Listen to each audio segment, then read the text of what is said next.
सकती है। भाई बहुत लंबा कमेंट लिख दिया। सवाल भट्ट जी से है, क्या शिव प्रसाद सेमवाल जी को सम्मान सहित यूकेडी में वापस बुलाया जाएगा? ये जवाब आपको देना है। मुकुल रोशनी बहुगुणा जी कह रहे हैं निष्कासन ही निष्कासन है, सॉल्यूशन कुछ मिला नहीं। ये भी सही बात है। सारा का सारा दल राख हो गया, गोड़ को भी कुछ दिखा दो। मनोज तिवारी जी कह रहे हैं ध्यानी जी का सवाल ठीक है। मनोज कुमार डोबरियाल जी हमारे साथ जुड़े हैं। इस पूरे एपिसोड में शांति प्रसाद भट्ट जी की भूमिका जैसी उपेक्षित थी, उन्होंने नहीं निभाई। वे अपेक्षित शायद लिखना चाह रहे होंगे, उपेक्षित लिख दिए। परिवर्तन के पक्षधर नहीं दिखाई दिए, सिर्फ भाजपा के खिलाफ डिबेट में दिखाई दिए, परंतु दल के अंदर चल रहे विरोधाभास को कभी दूर करने का प्रयास नहीं किया। चुप रहना भी स्वीकारता है। राकेश सेमवाल जी कह रहे हैं यूकेडी के शीर्ष नेता दल के लिए क्यों नहीं जान से कार्य करते, जनता के बीच क्यों नहीं आते, जनता की समस्याओं का समाधान के लिए सड़कों पर क्यों नहीं उतरते। और विजेंद्र रावत जी भी हैं। मनोज कुमार डोबरियाल जी का फिर से कमेंट है। आशा शुक्ला जी देख रहे हैं, सारस पैनोली जी हैं, अनुप आनंद ध्यानी जी हैं, सार जी सभी के कमेंट लूंगा। अभी आऊंगा। ध्यानी जी माफी चाहता हूँ, बहुत सारे कमेंट हैं तो आपको इनके सवाल का जवाब देना, मेरे को 2 मिनट दीजिए। नहीं सर, बीच में डिबेट, सर ये डिबेट एक्चुअल में मेरा, मैं आपको क्लियर बताऊं, मैं कोई डिबेट कार्यक्रम नहीं करता। डिबेट में बहस हो सकती है एक दूसरे नेताओं से। मेरी बात समझिए पहले।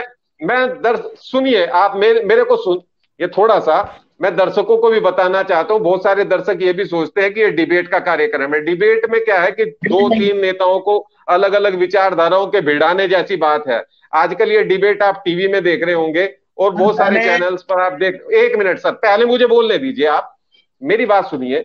और डिबेट में ये होता है, मैं करता हूं बड़ी चर्चा। बड़ी चर्चा का मतलब है कि हम एक विषय को लेकर या कोई इस तरीके की बात है या जनता के सवाल है, उन्हीं पर हम चर्चा करते हैं। क्योंकि मुर्गे भिड़ाने वाली डिबेट तो टीवी में आजकल सब लोग देख रहे हैं, किसी नतीजे पर पहुंचते नहीं है। 2 अलग अलग दलों के नेता बिठा दो और एक बीच में ऐसी चीज डाल दो, वो आपस में भिड़ते रहेंगे, ये स्थिति हो जाएगी। आरोप प्रत्यारोप करने का समय अब निकल चुका है। जो स्थिति देख रहे हैं प्रदेश की, उसके हिसाब से आगे बढ़ने की जरूरत है। और आऊंगा, मैं आपको अवसर दूंगा। बहुत सारे दर्शकों के कमेंट भी आ रहे हैं। कल एरी जी नहीं आए कार्यक्रम में। जो सवाल मैं आज शांति प्रसाद भट्ट जी से कर रहा हूं, वो कल मुझे उनसे करने थे, लेकिन खैर कोई बात नहीं है। अब एरी जी नहीं आए हैं, उसके अलग कारण हो सकते हैं, लेकिन अभी यही माना जा रहा है कि शायद उन्होंने अवॉइड किया कार्यक्रम में आना। शांति प्रसाद भट्ट जी क्योंकि हाँ नेटवर्क नहीं होगा, जो भी कोई कारण होगा वो जाने। लेकिन मैं शांति भट्ट जी से, क्योंकि अब जिम्मेदारी उन्हीं के कंधों पर है जवाब देने की, तो ड्यूटी आज उन्हीं की लगाई। तो संडे के दिन मैंने प्रोग्राम इसलिए रखा कि भाई शांति प्रसाद भट्ट जी आएंगे हमारी तरफ से, उन्होंने ये कहा हमें, तो आज हमने कार्यक्रम स्पेशली रखा कि भाई शांति प्रसाद भट्ट जी से ये सारी हम क्लियर कर लें। तो आपका सवाल का जवाब ना दूं तो मैं अपराधी हूं। मैं एक एक चीज का जवाब आप नहीं बताइए शांति प्रसाद भट्ट जी, अब बताइए धीरे धीरे करके। जितने सवाल आ रहे हैं वो जवाब मैं आपसे लूंगा जरूर जी। देखिए जयवीर भाई, मैं फिर बोल रहा हूं कि काशी सिंह एरी हमारे सर्वोच्च लीडर हैं। अगर कोई लीडरों के खिलाफ गलत बोलेगा, कार्रवाई होना स्वाभाविक है। उनके सम्मान पर अगर कोई चोट मारेगा, इसका मतलब वो उत्तराखंडियत पर चोट मार रहा है। ये मेरा अपना मानना है। मेरी 35-40 साल की तपस्या है। हमारी कभी इतनी हिम्मत नहीं हुई कि हम अपने बड़े नेताओं के खिलाफ कभी बोल जाएं। वैचारिक द्वंद्व होते हैं, वो सदन में होते हैं कि सर आपने ये चीज अच्छा किया, ये चीज गलत किया, ये ऐसा करते, ये ऐसा नहीं करते। मगर सार्वजनिक जगह पर जाकर नेताओं का अपमान करना ये ठीक नहीं है। दूसरी बात, आप इस डिबेट में बैठे हुए ध्यानी जी, ये 23 सालों से भुगत रहे हम कि दिल्ली से आओ, एक संगठन बनाओ और उसके बाद पेल के यूकेडी के लिए बोलो, पूछो वोट किसको दी, कि हम तो भाजपा के हैं। इनका प्रोफाइल चेक किया मैंने, ये टोटल भाजपा के प्रायोजित कार्यक्रम करते हैं। और यहां पर आकर जो है अब उत्तराखंड प्रेमी बनकर उत्तराखंड करंदल को गरियाने के लिए। जयवीर भाई, मैं आपसे भी कह रहा हूं कि अगर आपको अपनी चर्चाओं की गरिमाएं देखनी है तो इस चर्चा की गरिमाएं में प्रोफाइल भी देख लेना चाहिए कि कौन किस माइंडसेट के साथ बैठ रहा है आपके साथ। ये भी एक अपराध है कि आप केवल और केवल प्रायोजित यूकेडी को बदनाम करने के लिए ऐसे लोगों को बैठा दो जिनका मानसिक पता ही नहीं, उनको यही नहीं पता कि 4 में हम 2002 में हम विपक्ष में थे। अब प्रायोजित यहाँ पर झूठ बोल जाए कि ये तो सत्ता के लालची हैं, तो ये बर्दाश्त के काबिल नहीं है। और हम किन परिस्थितियों में समर्थन दिया और हमने कैसे समर्थन वापस लिया, जब आपको पता नहीं है तो आप ऐसे अनजान आदमियों को बैठाकर आप यूकेडी को कमजोर करने के लिए यहाँ पर डिबेट करवाते हो। हाँ, हमारे यहाँ पर सुनिए शिव प्रसाद वाला प्रकरण हुआ, बताइए हमने क्या गलत कह दिया? क्या आप बताइए, 1-1.5 साल के अंदर एक नौजवान को हमने सेकंड लीडरशिप के रूप में मान लिया, माननीय एरी जी ने अपने बगल में बैठा रहे हैं। हाँ, ये मेरा व्यक्तिगत मानना है, मुझे चैनल पे नहीं बोलना चाहिए, मगर आप कह रहे हो हाँ एरी जी की ये सरलता है कि सबको बगल में बैठा देते हैं। अब उनका इतनी सरलता का अगर कोई नाजायज फायदा उठाएगा तो भाई पार्टी में तो कार्रवाई होगी। और मैं बता रहा हूं, मैं आपके चैनल पे बोल रहा हूं, आज भी एरी जी का ये मन है कि नहीं हो गई, आओ यार मुख्य धारा में आओ, यहाँ कोई तनख्वाह थोड़ी ना मिल रही है कि जो किसी का विरोध किया जाए। ठीक है, गुस्से में कभी बोल देता है, गुस्से में हमने भी कोई काम गलत कर दिया होगा। इतना सरल व्यक्ति, अरे उनको तो शिव का वो मिला हुआ है कि भाई हमारे यहाँ अक्सर बोल देते हैं हमारे सीनियर लीडर कि एरी जी आप तो शिव की तरह हो, कोई आपको बुरा कहता है तब भी आप मुस्कुरा देते हो, कोई अच्छा कहता है तब भी आप मुस्कुरा देते हो, पता ही नहीं चलता कि आप हाँ में हो कि ना में हो। तो ये उनकी सरलता है। वापस होगा या नहीं होगा? देखिए मैं पार्टी प्रवक्ता हूं, हम पॉजिटिव उस पर चल रहे हैं। होगा नहीं होगा ये हमारे अध्यक्ष के ऊपर डिपेंड है, पर मेरा विश्वास है, मेरा बिलीव है कि ये सब ठीक होगा और ये सब अपनी मुख्य धारा में आएंगे, ये मेरा बिलीव है। मगर मैं इतना फिर कहूंगा कि पार्टी में बड़े नेताओं के खिलाफ यदि किसी ने दुस्साहस किया, ये कहकर कि ये बुजुर्ग हो गए, बख्शा नहीं जाएगा, शांति प्रसाद भट्ट चाहे क्यों ना हो। हाँ, आप सदन में आइए, लोकतांत्रिक तरीके से आप अपनी बात रखिए, विरोध कीजिए, चुनाव होंगे नहीं होंगे, क्या होगा कैसे होगा ये सदन तय करेगा। टीवी चैनलों में और सड़कों पे ये चीजें तय नहीं होती।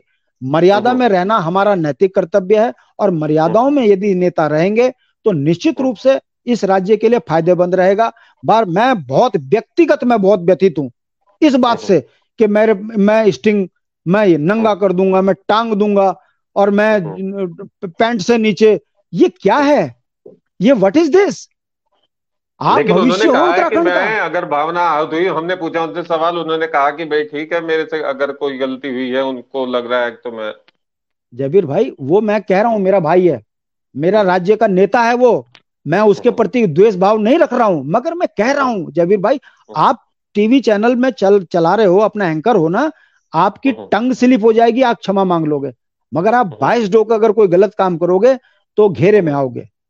मेरा कहने का मतलब यह है, हम किन परिस्थितियों में जूझ रहे हैं, उसके बावजूद भी हम उत्तराखंड के बुनियादी मुद्दों पे संघर्ष कर रहे हैं। मुझे दुख इस बात का होता है कि हमारे संघर्ष को अनदेखा कर केवल एक चीज को पकड़कर जो लोग यहाँ चैनलों में ऊटपटांग बोलते हैं, वो निश्चित रूप से वो प्रायोजित लोग हैं, वो खाते राष्ट्रीय पार्टियों का है, गरियाते क्षेत्रीय दल को हैं, और लाभ लेने के लिए ये स्थितियां चल रही हैं 23 सालों में। मैं कहता हूं उस व्यक्ति को कोई बोलने का अधिकार नहीं है जिसने राष्ट्रीय पार्टी को वोट दिया। कल के मैं किस्सा बता रहा हूं आपको, एम्स में हमारे गांव से एक फोन आता है कि यार भाई इसमें ऐसा ऐसा हो गया। मैंने कहा वोट किसको दिया था? वहां सारे हिंदुओं के बच्चे हैं, अगर बाहर निकाल दिए तो भाजपा से सवाल करो, मुझसे क्या उम्मीद कर रहे हो? मैं वहां जाऊं मुकदमा लगवाऊं अपने पे? 600 जब राजस्थान के भर्ती हुए, क्यों नहीं आए तुम हमारे यूकेडी के साथ? हम तो कह रहे थे कि 809 अरब रुपए का घोटाला कर दिया भाजपा ने राजस्थान के भर्ती करके, तब तो तुम में से कोई सड़क पे नहीं आया। जब तुम्हारे बच्चों को बाहर निकाल दिया, अब तुम कह रहे हो कि यूकेडी हमारी मदद करे। भाई हमारे को मतलब इस्तेमाल करो, बस कहीं संघर्ष हो तो हमारे को बुला लो, और संघर्ष खत्म हो जाए तो भाई साहब यूकेडी तो कमजोर है। ये कब तक चलेगा? आप बताइए, जो कहते हैं हिंदू खतरे में है, बता दो यहाँ बॉबी परमार कौन सा अल्पसंख्यक है? बॉबी परमार भी तो सारे हिंदू के बच्चों की लड़ाई लड़ रहा, मगर क्या उसकी सुनाई हो रही? मुकदमे लग रहे, हम पे मुकदमे लग रहे, एम्स में नौकरी से निकाल दिया, 76-77 जगह पर उत्तराखंड में आंदोलन चल रहे, और आंदोलन उसी के चल रहे, सड़क हो रही तो घोटाले में चली जा रही। ऑल वेदर एक वेदर नहीं झेल पा रही, और हम ऑल वेदर में मस्ती मार रहे। उत्तराखंड में स्वास्थ्य स्थिति यह है कि मरीज के साथ में कुत्ते लेट रहे, डिबेट हो रही है यहाँ। बरसात हो रही है तो 19 आदमी बह जा रहे, इस पर कोई चर्चा नहीं है। हाँ, बस चर्चा क्या है, यूकेडी कैसे कमजोर किया जाए। ये जयचंदों की भाषा और अपनों को गरियाने की भाषा, ये लंबे समय तक गुलामी की पहचान है।